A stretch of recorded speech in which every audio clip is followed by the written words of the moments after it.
বিপ্লবের 2000 শহীদ ভাই বোনদের, যাদের আত্মত্যাগের মাধ্যমে আজকে আমরা নতুন বাংলাদেশ পেয়েছি।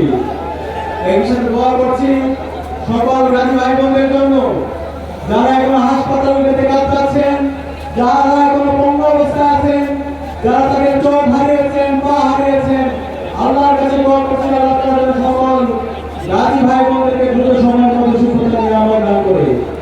এই হিসাবে শ্রদ্ধার সাথে স্মরণ করছি আধিপত্যবাদের বিরুদ্ধে, আগ্রাসনের বিরুদ্ধে যিনি সব সময় ভবিষ্যৎ অগ্রসর ছিলেন, যিনি সব সময় ইনসাফের পক্ষে কথা বলেছেন, আমাদের সহযোগিতা শহীদ উসমান হাবিবের, শহীদ উসমান হাবিবের লড়াই, সেই লড়াই হচ্ছে আমাদের লড়াই।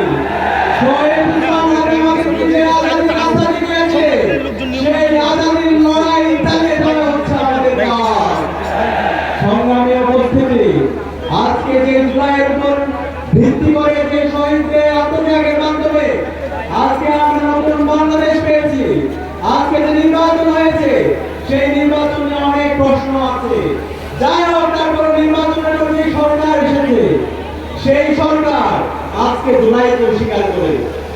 আজকে আমরা সেই দলের ইতিহাস দেখতে পাই, তারা সবসময় এই জাতির সাথে প্রতারণাই করেছে। যে বিপ্লবী ছিল, সেই বিপ্লবের প্রশংসা ঘরে তুলে গেছে, বিপ্লবীদের সাথে তারা প্রতারণা করেছে। 90-এর গণঅভ্যুত্থান পরবর্তী বিপ্লবীদের সাথে তারা প্রতারণা করেছে। 24-এর জুলাই বিপ্লবের যারা বিপ্লবী আছে, সেই বিপ্লবীদের সাথে, বিপ্লবের আকাঙ্ক্ষার সাথে আমরা তাদের প্রতারণা দেখতে পেয়েছি। আমরা হুঁশিয়ার করছি, আমরা সাবধান করছি, আমরা দীপ্তকণ্ঠে ঘোষণা করছি, যেই জমিনে শহীদদের রক্ত ঝরেছে, সেই জমিনে ইনসাফ কায়েম হবে ইনশাআল্লাহ। আর যারা শহীদদের সাথে গাদ্দারি করবে, শহীদদের সাথে যারা প্রতারণা করবে, তারা ধুলার সাথে মিশে যাবে। আমরা দেখতে পাচ্ছি ওগর আজকে পাগল হয়ে গেছে। আজকে বাংলাদেশের প্রতিটি ক্যাম্পাসে তারা আবার সন্ত্রাস কায়েম করতে চায়, তারা আবার গণরম গ্যাসের কাছে ফিরে আসতে চায়, তারা আবার অস্ত্রের ঝঞ্ঝারের মাধ্যমে শিক্ষার্থীদেরকে আতঙ্কিত করে তাদের রাজনীতি করতে চায়। তাদের প্রকাশ্য রাজনীতির নামে তারা রান্না নিয়ে, টাকা দিয়ে আমার শিক্ষার্থী ভাইদেরকে কুপিয়ে তাদের রাজনীতি করতে চায়। তারা সবসময় মনের কথা বলে। আমরা দেখতে পেয়েছি গতকাল এই ঢাকায় শাহবাগে একজন শিক্ষার্থী যখন ফেক ডকুমেন্টের ভিত্তি করে ছাত্র দলের সন্ত্রাসীরা যখন তাকে জবাই করার, তাকে হত্যা করার হুমকি দিচ্ছিল, তার নিরাপত্তার জন্য সে থানায় সাধারণ ডায়েরি করতে এসেছিল।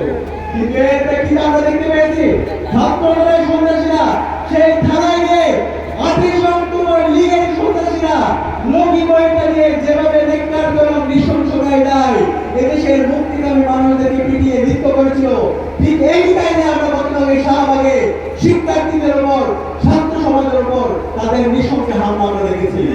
এবং এই হামলার পর যে শিক্ষার্থী তার জীবনের নিরাপত্তার জন্য গিয়েছিল, তাকে 12 ঘন্টা সম্পূর্ণ বেআইনিভাবে পুলিশ হেফাজতে তাকে রেখে হয়রানি করা হয়েছে। আমরা কি আবার একটা পুলিশ রাষ্ট্রের জন্য আমাদের শহীদদের জীবন দিয়েছে? সুতরাং আমরা সাবধান করছি, মাননীয় প্রধানমন্ত্রী তারেক রহমান, আপনি যদি মনে করেন যে ক্ষমতায় এসে আপনি যাই তো তাই করবেন, জুলাই সনদকে আপনি অধ্যাদেশকে বাতিল